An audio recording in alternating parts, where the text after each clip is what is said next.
Good morning dear students, कैसे हो बच्चों? सारे सारे बहुत अच्छे होंगे, घर पे बैठ के पढ़ाई कर रहे होंगे।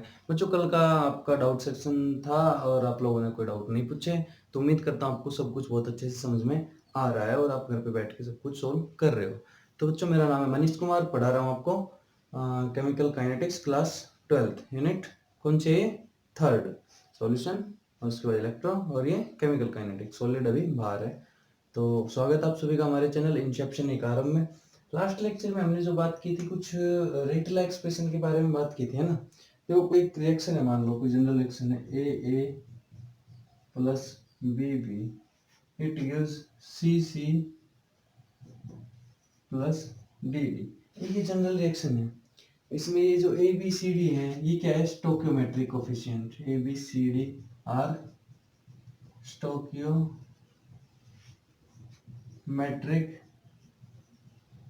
कोफिशिएंट, ठीक है भाई। और ए और बी क्या है? रिएक्टेंट्स। सी और डी क्या है? प्रोडक्ट। अब हमने इसके लिए रेट ला एक्सप्रेशन लिखना था कि भाई रेट ला एक्सप्रेशन कैसे लिखेंगे। तो मैंने कहा था कि रेट जो होता है वो डायरेक्टली प्रोपोर्शनल होता है किसके? रिएक्टेंट्स के, कंसंट्रेशन ऑफ रिएक्टेंट्स ए और बी। और उसमें साथ में क्या होगा? साथ में होगा कि उनकी एक पर्टिकुलर अमाउंट, एक कंसंट्रेशन। भाई यहाँ पे ए है और ए बी है, ए बी रिएक्ट करे, सीओडी बना है, तो ए कितना उसमें अपना कंट्रीब्यूशन कर रहा है, बी कितना कंट्रीब्यूशन करता है। तो इसको हमने जब वेरीफाई किया कि भाई एक्सपेरिमेंटली उन्होंने निकाला कि किस रेशियो में करते हैं, वो एक ऑर्डर ऑफ द रिएक्शन निकल गया कि भाई ए के रिस्पेक्ट में कुछ होगा और बी के रिस्पेक्ट में कुछ होगा। ये तो बोला कि रेट जो होगा वो ए की पावर में कुछ होगा जो ए का एक्टिव मास होगा, बी की पावर में कुछ होगा जो बी की एक्टिव मास होगा। अब मैंने बताया था ए और बी, यहाँ भी ए और बी है, यहाँ भी ए और बी है, तो स्टोकियोमेट्रिक कोफिशिएंट भी पावर हो सकते हैं, लेकिन हमेशा ये पॉसिबल नहीं है कि रेट ला एक्सप्रेशन में आप स्टोकियोमेट्रिक कोफिशिएंट लगा दोगे तो वो वहां पे रेट बन जाएगा हमारा। ऐसा नहीं है। कई बार क्या होता है, जो स्टोकियोमेट्रिक कोफिशिएंट वो नहीं भी होता है, इसलिए इस ए और बी को हम एम और एन कर लें। एम और एन कि कुछ अमाउंट एम का, कुछ अमाउंट एन का गिवन होगा मेरे रिएक्शन में कि ए के रिस्पेक्ट में कौन सा ऑर्डर है, इसको बोलेंगे ऑर्डर। ए के रिस्पेक्ट में कौन सा ऑर्डर है? M order. बी के रिस्पेक्ट में कौन सा ऑर्डर है? N order. और पूरी रिएक्शन के रिस्पेक्ट में क्या हो जाएगा? M plus N order. ठीक है भाई, इसको खोल लेंगे, क्या आ जाएगा?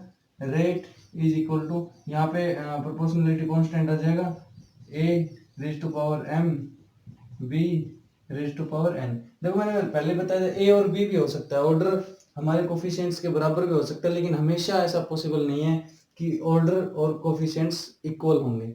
ये चेंज भी हो सकते हैं। ये एक्टिव मास पे, लॉ ऑफ मास एक्शन पे डिपेंड करता है कि कैसे किस एक पर्टिकुलर रिएक्टेंट की कंसंट्रेशन उस रेट ऑफ रिएक्शन में, रेट एक्सप्रेशन में अपना कंट्रीब्यूट करेगी, उसके लिए रेट लिखा जाता है। तो किसी भी जनरल रिएक्शन के लिए रेट की ये होगी फॉर्मेशन, और एम और एन क्या होंगे? ऑर्डर। अब देखो, ऑर्डर ऑफ द रिएक्शन की अगर डेफिनेशन आ जाए, ऑर्डर ऑफ रिएक्शन, तो ऑर्डर ऑफ रिएक्शन क्या होता है भाई? ऑर्डर ऑफ रिएक्शन क्या लिखोगे? देखो, ये क्या है? रेट ला एक्सप्रेशन के अंदर रिएक्टेंट की कंसंट्रेशन की जो टर्म्स पावर्स हैं, उनका सम ही तो क्या है? उनका सम ही क्या होता है?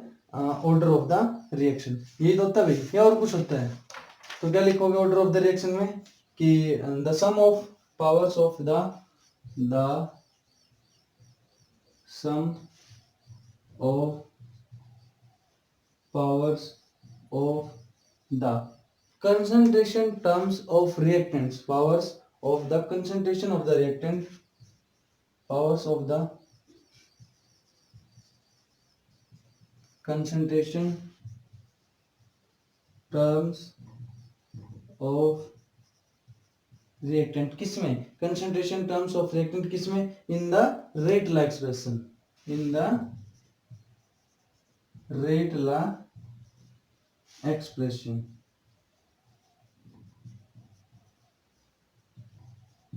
इन द रेट ला एक्सप्रेशन। और इसको क्या कहेंगे? Order of the reaction. की कोई भी रेट ला एक्सप्रेशन लिखो, उसमें जो रिएक्टेंट की कंसंट्रेशन टर्म्स की जो पावर है उनका सम कर दो, वो हो जाएगा ऑर्डर ऑफ द रिएक्शन।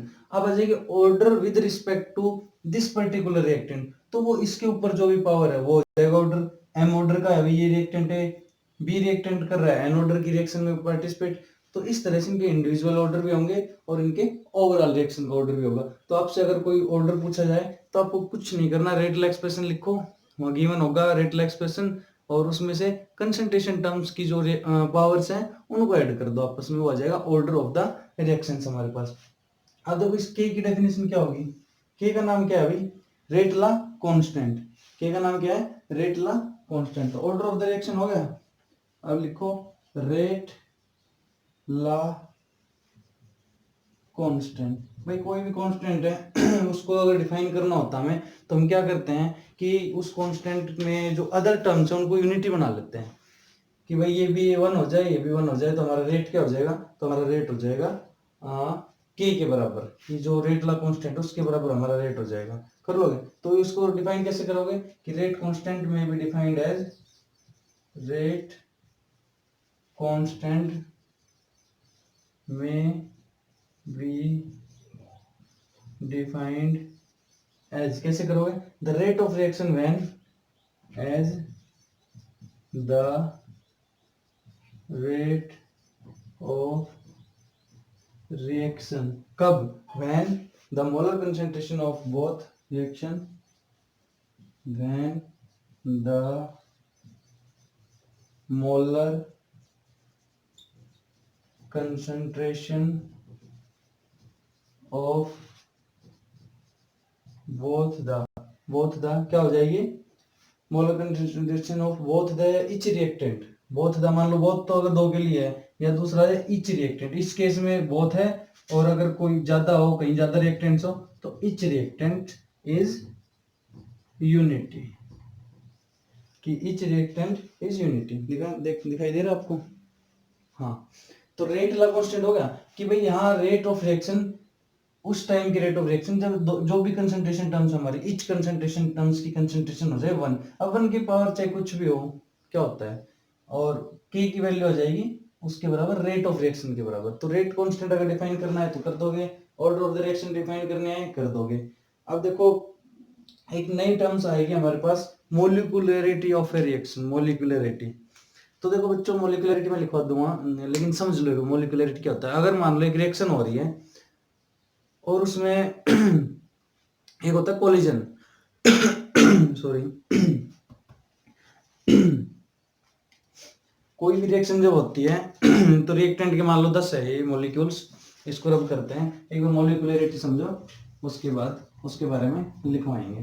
देखो जब कोई ए और बी रिएक्टेंट आपस में कोलाइड करेंगे तब हमारी रिएक्शन होगी, है ना। तो जो कोलिजन होगा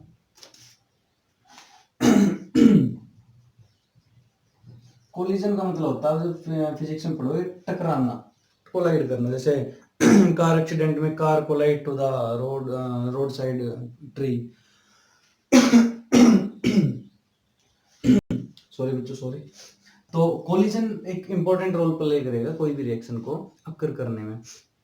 मान लो हमारे पास ये ए रिएक्टेंट है, ये बी रिएक्टेंट है, यहाँ पे ए के हुआ है मॉलिक्यूल्स पार्टिकल्स, यहाँ पे बी के हैं, ठीक है भाई। अब बना रहे हैं दोनों मिलके सी। अब देखो जब इनको एक बीकर में डाल लेंगे, जैसे ही इनको रिएक्ट कराएंगे तो क्या होगा, ये इनकी कुछ काइनेटिक एनर्जी होगी, इधर उधर भाग रहे होंगे, ये भी हमने सॉल्यूशन में पढ़ा है, ये हर एक इधर उधर स्ट्राइक कर रहे होंगे।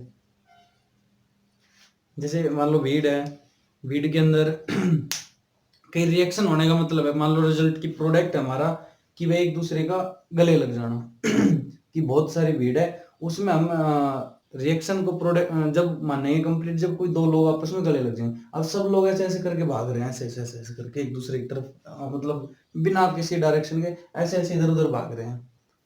तो संभावना क्या होगी कि भाई हो सकता है कोई आए, दो, एक इधर से ऐसे आ रहा हो, एक इधर से ऐसे आ रहा हो, और टकरा जाए, ना मिल पाए।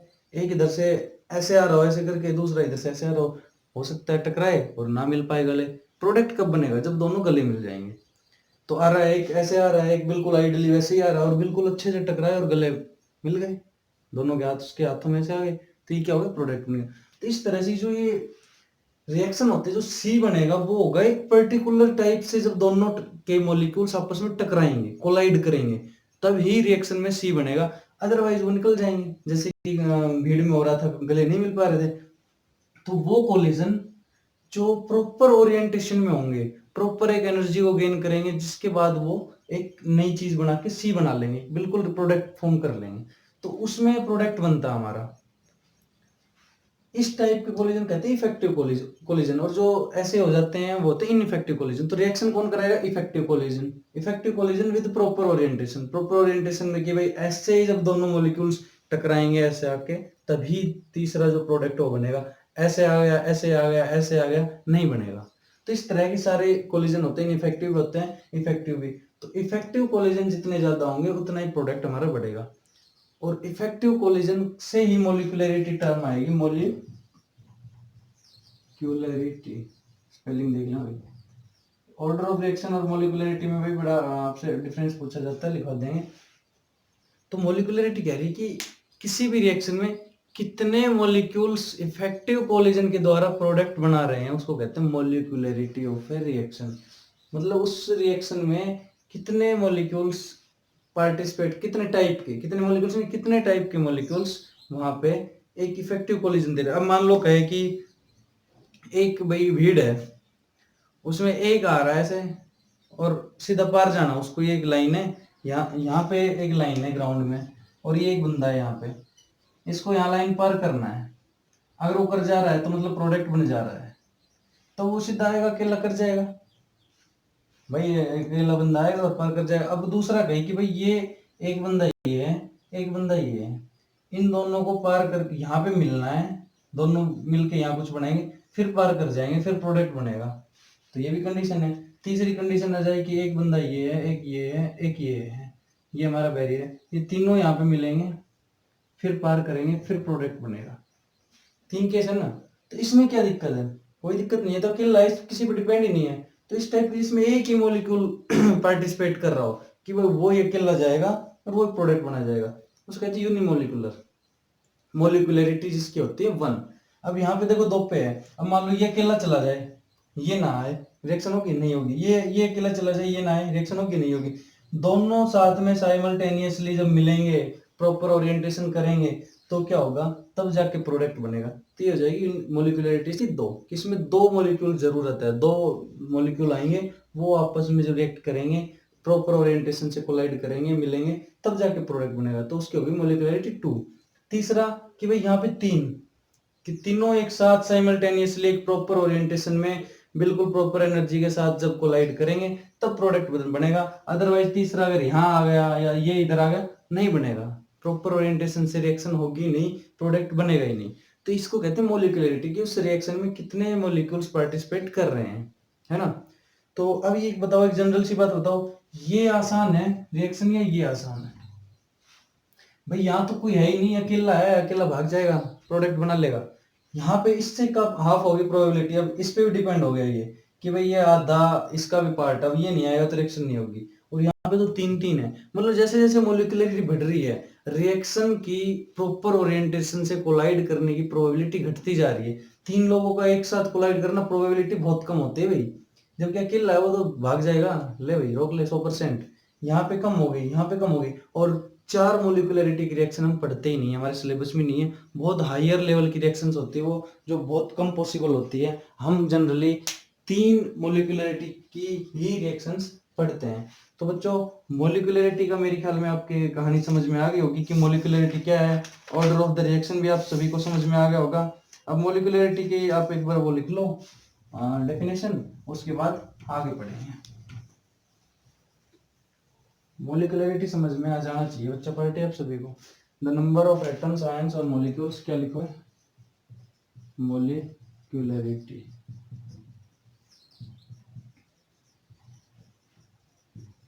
Number of atom, ions, molecules.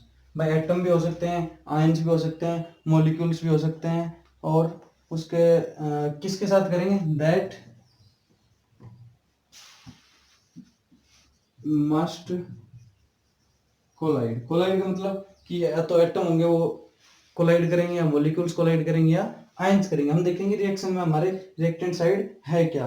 That must collide with, क्या क्या करेंगे साथ में, देखो कोई भी डेफिनेशन है उसको एक तो रट लो, सीधी सी बात है, रट लोगे, आपके मेमोरी अच्छी है तो रट लोगे तो लिख दोगे, एक बार समझ लो फिर उसको रट लो, उसमें क्या फायदा है, समझ लिया आपने तो समझ के कभी भी रटी हुई भूल भी गए तो अपने आप सही वर्ड्स में बना दोगे। इसलिए कहा जाता है कि आप रिएक्शन या कोई भी डेफिनेशन है, कांस्टेंट की टर्म जिसको डिफाइन करते हैं वो समझा करो कि इसको कैसे हम समझ रहे हैं, कैसे ये हो रही है।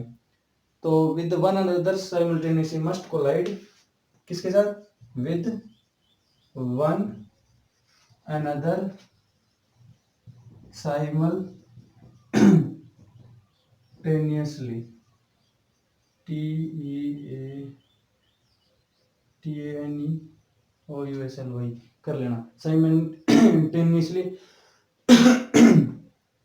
सो एज टू रिजल्ट इनटू, क्या करेंगे मिलके, so as to result into a chemical reaction. भाई कोई भी एटम आयन मॉलिक्यूल आपस में कोलाइड करनी चाहिए एक दूसरे से साइमल्टेनियसली, एक साथ, ऐसे नहीं, कहीं भी कोई भी जो प्रॉपर प्रोडक्ट बना रहा है उस तरह से साइमल्टेनियसली वो कोलाइड करनी चाहिए, और करके क्या करेंगे, एक केमिकल रिएक्शन को फॉर्म करेंगे, और उसको क्या कहेंगे, molecularity of the reaction, the number of atoms, ions or molecules that must collide with one another simultaneously so as to result into a chemical reaction is called molecularity of a reaction। तो भाई molecularity का एक example देख लेते हैं, आपको समझ में आ जाएगा ज्यादा अच्छे से मोलिकुलरिटी। अब देखो एक रिएक्शन है हमारे पास NH4NO2, एक पूरा क्या है, एक मॉलिक्यूल NH4NO2, जब ये रिएक्ट करता है ये टूटता है N2 प्लस ट्वाइस H2। देखो रिएक्टेंट साइड एक है और ये प्रोडक्ट दो बना रहा है, मतलब किस तरह की रिएक्शन है, डिकम्पोजिशन टाइप रिएक्शन है, डिकम्पोजिशन टाइप रिएक्शन है, इसमें एक से दो हो रहे हैं।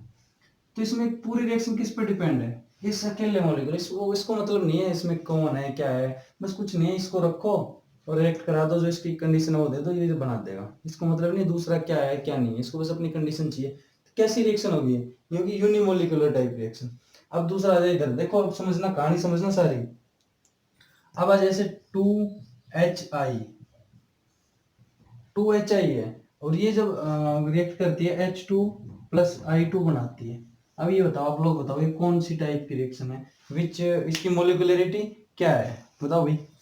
मोलिकुलरिटी H2 प्लस, जब ट्वाइस H2 को HI को तोड़ते हैं तो ये H2 प्लस I2 में टूटता है, तो ये बताओ कौन सी रिएक्शन है, किस टाइप की मोलिकुलरिटी है, ये तो हो गया हमारी यूनिमोलिकुलर, यूनिमोलिकुलर। देखो इसमें अकेला HI जाके नहीं तोड़ सकता भाई, अकेला HI नहीं तोड़ेगा, इसमें दो HI तोड़ेंगे, HI प्लस HI, जब जाके ये दो H2 और I2 निकलेगा। तो कैसी होगी, ये होगी बाइमोलिकुलर रिएक्शन, कि दो HI के मोलिक्यूल एक इधर से जाएगा इधर से जाएगा, ऐसे जाके जब मिलेंगे तब जाके H2 और I2 बनेगा, अकेला HI जाएगा नहीं देगा। तो ये कैसी होगी, by molecular reaction. Third example देखो, मान लो आपके पास है nitrous oxide plus O2, twice NO plus O2, ये बना रहे हैं मान लो ट्वाइस NO2। देखो इसकी मोलिकुलरिटी कितनी है भाई, दो और एक तीन, दो NO के मोलिक्यूल साइमल्टेनियसली जाएंगे, एक ऑक्सीजन का जाएगा साइमल्टेनियसली, जो तीनों मिलेंगे एक साथ कोलाइड करेंगे प्रॉपर ओरिएंटेशन, जब जाके NO2 बनेगा। तो इसकी मोलिकुलरिटी क्या होगी हमारी, ये होगी हमारी ट्राई मोलिकुलर रिएक्शन। तो इस तरह से हम इनको पढ़ेंगे। तो जो हायर ऑर्डर की है भाई, जो रिएक्शन मोलिकुलरिटी जिनकी हायर होती है वो बहुत ही कम पॉसिबल होती है प्रैक्टिकली, और हम नहीं पढ़ते, हमारे सिलेबस में केवल दो बाई मोलिकुलर तक पढ़ेंगे हम, आपको पता होना चाहिए ट्राई मोलिकुलर क्या होता है, ठीक है भाई। इसके अलावा देखो अब एक चीज और पढ़ते हैं कि रिएक्शंस जो होती है उनके बारे में थोड़ा सा और पढ़ते हैं। देखो बच्चा पार्टी, एक रिएक्शन लिखता हूँ मैं, उसको देखना और इसको थोड़ा समझना, इसमें ये दरअसल कॉन्सेप्चुअल हमारा लेक्चर रहेगा पूरा। एक रिएक्शन मैंने मोलिकुलरिटी की बताई आपकी, और बताया कि तीन से ज्यादा बहुत मुश्किल, मतलब पॉसिबल नहीं है। एक रिएक्शन लिखता हूँ, KClO3 plus 6FeSO4 6Fe4 plus 3H2SO4 3H2SO4 और ये मिलके हमें दे रहे हैं KCl प्लस 3Fe2SO4 का होल थ्राइस 3Fe2SO4 का होल थ्राइस और साथ में दे रहे हैं 3H2O। अब जो मैंने मोलिकुलरिटी बताई इस रिएक्शन के लिए आप अगर मोलिकुलरिटी निकालोगे तो क्या कहोगे 1 + 6 + 3 ये होगा 10 कि वो ये 10 मोलिकुलरिटी की रिएक्शन है। हो सकता है, लेकिन क्या पॉसिबल है? क्या ऐसा कोलिजन, क्या ऐसा प्रॉपर ओरिएंटेशन के साथ कोलिजन पॉसिबल है जिसमें 10 मॉलिक्यूल्स किसी रिएक्शन में एक साथ आके कोलाइड करे और फिर प्रोडक्ट दे? ऐसा नहीं हो सकता भाई, बहुत ही रेयर नेग्लिजिबल प्रोबेबिलिटी है ऐसी रिएक्शन होने की। तो फिर अब इनकी कैसे निकाले हम मोलिकुलरिटी? देखो ऐसे समझो आप, ये कार है, एक कार है ये, मान लो इसके पहिए वहिए लग रहे हैं, छत है, कुछ ऐसे है। अब ये यहाँ से बननी शुरू हुई, पहला स्टेप, ये एक ने बॉडी बनाई, दूसरा स्टेप इसने बॉडी को शेप दी, तीसरा स्टेप इसने बॉडी में पहिए की जगह लगाई, फोर्थ स्टेप इसने भी पहिए फिट कर दिए, ये लगा दिए, फिफ्थ स्टेप इसने स्टीयरिंग लगा दिया, गाड़ी में बीच में स्टीयरिंग लगा दिया, ये पहिए हो गए, हेडलाइट हो गई, सब हो गया, और लास्ट में हमारे पास कार बन गई।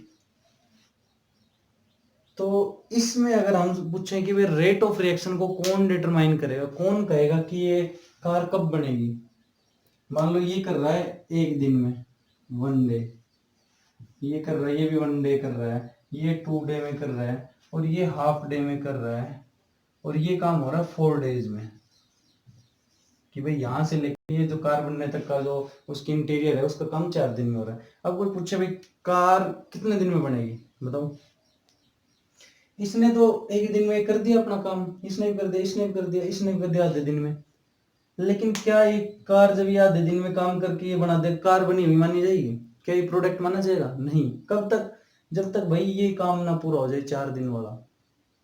तो मतलब हमने क्या समझा इससे कि कोई भी रिएक्शन होगी इस तरह से, अगर कोई रिएक्शन है जो एक से ज्यादा स्टेप्स में हो रही है, कि यहाँ से शुरू होकर प्रोडक्ट बनने तक बहुत सारे स्टेप्स हैं, उसमें जो रेट ऑफ रिएक्शन है वो डिपेंड करेगी सबसे स्लोएस्ट स्टेप पे। भाई ये कितने बना बना के रख दे, जब तक इंटीरियर उसमें स्टीयरिंग नहीं लगेगा, जब तक उसमें हॉर्न नहीं लगेगा, हेडलाइट नहीं लगेगी, कार नहीं बन सकती, कार नहीं मानी जाएगी वो, चाहिए कितनी स्पीड से बना ले। सारी कहानी इस स्टेप पे है कि ये जब 4 दिन पूरे हो जाएंगे तभी इसका काम जाता है। तो जो स्लो स्टेप है उस पर करेगी रेट ऑफ रिएक्शन डिपेंड। पहली बात समझ गए? तो जो इस टाइप की रिएक्शन होती है, दरअसल ये दिखने में 10th ऑर्डर 10th मोलिकुलरिटी हो सकती है कि 10 मोलिकुल करे, लेकिन नहीं, ये स्टेप्स में होती है। ये रिएक्शन होते हैं हमारे स्टेप्स में, जिसमें बहुत सारे स्टेप्स होंगे, और इस टाइप की रिएक्शन को जो वो करता है, हैंडल करता है, जो ऑपरेट करता है, वो होता है उसका स्लो स्टेप, कि किस स्टेप का सबसे ज्यादा टाइम है। उसी स्टेप को हम फिर पढ़ते हैं, क्योंकि वो ही पूरी रिएक्शन को डिटरमाइन करता है। अब कोई पूछे कि बताओ भाई 20 दिन में कितनी कार बनेगी, तो हम ये थोड़ी कहेंगे ये एक दिन में एक बना रहा है तो 20 दिन में 20 बना देगा, ये भी 20 बना देगा, ये 10 बना देगा, या ये 20 दिन में 40 बना देगा। नहीं, ये बनाते रहे, इसने 20 बना दी, 20 बना दी, 10 बना दी, 40 बना दी, लेकिन कंप्लीट कब हुई? जब ये 4 दिन में एक, मतलब 20 दिन में 5 कार, तो कार कितनी बनी मानी जाएगी 20 दिन में? केवल 5 कार मानी जाएगी, एक पड़ी रही कार थोड़ी बनेगी, तो उसके सब पार्ट्स हैं। हमें बात प्रोडक्ट की करनी है, प्रोडक्ट को डिसाइड करेगा स्लोएस्ट स्टेप, तो स्लोएस्ट स्टेप को ही हम पढ़ेंगे, उसमें कितनी मोलिकुलरिटी क्या है, सब कुछ उस पर डिपेंड करेगा। उसके बाद ये स्टेप्स उसके लिए मैकेनिज्म का पार्ट हो जाएंगे, इससे ज्यादा कुछ फर्क नहीं पड़ेगा रेट ऑफ रिएक्शन के बारे में। तो ये जो कहानी समझाई है इसको समझो, और कि इस टाइप से हम जब ज्यादा मोलिकुलरिटी वाली रिएक्शन आपसे पूछे इसकी मोलिकुलरिटी बताओ, तो मतलब 3 से ज्यादा है तो पूरे चांसेस है कि वो स्टेप्स में है।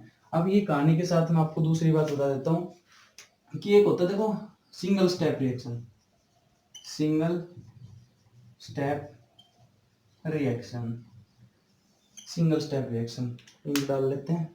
सिंगल स्टेप रिएक्शन का क्या मतलब होता है बच्चा पार्टी, बताओ? सिंगल स्टेप रिएक्शन कि वो रिएक्शन एक स्टेप के अंदर पूरी हो रही हो, और उस रिएक्शन को हम कह देते हैं कई बार एलिमेंट्री रिएक्शन, एलिमेंट्री रिएक्शन या फिर एलिमेंट्री स्टेप। कोई एक रिएक्शन होती है, अगर वो मान लो एक स्टेप में हो रही है, रुको एक बार, देखो होती है सिंगल स्टेप रिएक्शन या फिर elementary step, elementary reaction, elementary step. Reaction. ऐसी रिएक्शन भाई जो केवल एक स्टेप में हो रही हो, जिसमें कुछ है ही नहीं दिक्कत, जहाँ सीधे आपको मॉलिक्यूलरिटी पता चल रहा हो कि एक रिएक्शन है ऐसे हो रही है, इसमें ये रिएक्टेंट ये प्रोडक्ट है, ज्यादा झंझट ही नहीं है, मॉलिक्यूलरिटी इसकी ये हो जाएगी। इस तरह की रिएक्शन को हम कहते हैं, क्या कहते हैं, एलिमेंट्री रिएक्शन। जैसे हमने पढ़ा हो कि भाई एक स्टेप में हो रहा हो कुछ, मॉलिक्यूलरिटी का फर्स्ट मॉलिक्यूलर मान लो एक यूनिमोलिकुलर है, इसका मतलब नहीं कि वो एलिमेंट्री स्टेप ही होगा, कंपोजिट भी हो सकता है, मतलब ये अलग अलग कॉन्सेप्ट है। मॉलिक्यूलरिटी को आप अलग से पढ़ो, ये जो मैं पढ़ा रहा हूँ कि एलिमेंट्री रिएक्शन क्या हो रही है। मान लो एक रिएक्शन हमारे पास NO प्लस O2 हमने पढ़ा, क्या बनाया NO ने मिलकर, NO प्लस O2 ने मिलकर बनाया NO2, ठीक है, मान लो O2 बना साथ में, है ना, NO2 प्लस O2 ये हमारे साथ में मिला। तो अब देखो, या इसमें मान लो O2 नहीं बना, कुछ भी है प्रोडक्ट में से ये बाई प्रोडक्ट बनती है, किसी रिएक्शन में दिखा दी जाती है, किसी में नहीं दिखाई जाती। मान लो आप NO2 पढ़ लो, अब ये रिएक्शन पढ़ी हमने, यहाँ मॉलिक्यूलरिटी कितनी है भाई, एक इसका और एक इसका, बाई मॉलिक्यूलर हो गया। लेकिन ये कितने स्टेप में हो रही है, ये एक NO मॉलिक्यूल एक O2 मॉलिक्यूल के साथ मिलकर NO2 बन रहा है, तो मतलब वन स्टेप, एक स्टेप में हो रही है सीधी, स्टेप 1, और ये रिएक्शन खत्म, प्रोडक्ट बन गया। तो इस टाइप को रिएक्शन को कहते हैं एलिमेंट्री रिएक्शन या एलिमेंट्री स्टेप रिएक्शन, जिसमें केवल एक ही रिएक्शन का स्टेप होता है और उसी में रिएक्शन कंप्लीट हो जाती है। तो इस टाइप की रिएक्शन कहते हैं एलिमेंट्री रिएक्शन, और इस स्टेप को कहते हैं एलिमेंट्री स्टेप, की बस पहला स्टेप और खत्म, ये एलिमेंट्री स्टेप है, इनिशियल स्टेप है। अब देखो दूसरी रिएक्शन होती है कॉम्प्लेक्स रिएक्शन, कॉम्प्लेक्स रिएक्शन, इन्हीं को कह देते हैं कई बार कंपोजिट रिएक्शन। कॉम्प्लेक्स रिएक्शन या कंपोजिट रिएक्शन वो होती है जो एक स्टेप में पूरी ना होती हो, मतलब जिसमें एक से ज्यादा स्टेप्स इन्वॉल्व हो, कि भाई पहले ये रिएक्ट करेंगे तो पहले ये बनेगा, फिर ये रिएक्ट करेंगे तो फिर ये बनेगा, तब जाके रिएक्शन हमारी कंप्लीट होगी। तो जिसमें मोर देन एक से ज्यादा मतलब एलिमेंट्री रिएक्शन हो, मान लो A plus B plus C plus D मिलके E plus F plus G plus H बना रहे हैं, तो ये तो होगी ओवरऑल रिएक्शन। वो कह रहा है पहले A और B मिलके E बनाएंगे, अब ये E इसके साथ B और C मिलके F बनाएंगे, ऐसे करके बहुत सारे स्टेप्स में बनेगी, ये और ये मिलके ये बनाएंगे। तो ये होंगे इनके मतलब इनके, ये तो एक स्टेप था एलिमेंट्री स्टेप, ये थी कंपोजिट रिएक्शन। कंपोजिट रिएक्शन वो होती है जिसमें एक से ज्यादा एलिमेंट्री रिएक्शन हो, कि पहले ये बनेगा फिर ये बनेगा, तो ये भी एक तरह से एलिमेंट्री रिएक्शन ही है भाई। ये अब ये तो अकेली पूरी रिएक्शन ही एलिमेंट्री रिएक्शन है। ये कंपोजिट रिएक्शन वो होती है जिसमें एक से ज्यादा एलिमेंट्री रिएक्शन इन्वॉल्व हो, मतलब एक एक स्टेप की बहुत सारी रिएक्शन जब इन्वॉल्व होती है, वो सारे जब मिलके कुछ फॉर्म करते हैं तो कंपोजिट रिएक्शन का प्रोडक्ट बनता है। ऐसी रिएक्शन एक होती है, मैंने वो जो एग्जांपल लिखा था 6KClO वाला, वो कुछ इस तरह से था कि अगर उसको हम देखें तो कंपोजिट रिएक्शन का एग्जांपल देखते हैं क्या होता है। कंपोजिट रिएक्शन है, मान लो NO2 plus NO2, NO2 plus NO2 दोनों मिलेंगे, क्या बनाएंगे हमारे पास NO2 NO3 प्लस NO, ये बनाएंगे NO3 प्लस NO, सभी गैसेस फॉर्म में, इनके स्टेट साथ लिखा करो। अब देखो ये NO3 CO के साथ मिलेगा, अब वहां से जो NO3 बना है ये CO के साथ मिलेगा, जो हमारे उसमें होगा एयर में प्रेजेंट, ये बनाएगा NO2 प्लस CO2, ये बनाएगा NO2 प्लस CO2, ये बनाएगा NO2 प्लस CO2। अब ये ओवरऑल अगर इस रिएक्शन को लिखना चाहें हम, तो ओवरऑल इस रिएक्शन को कैसे लिखेंगे, twice NO2 plus CO plus ये देगा NO प्लस NO2, ये देगा NO प्लस NO2 और प्लस साथ में क्या देगा CO2। अब देखो ये ओवरऑल रिएक्शन है भाई,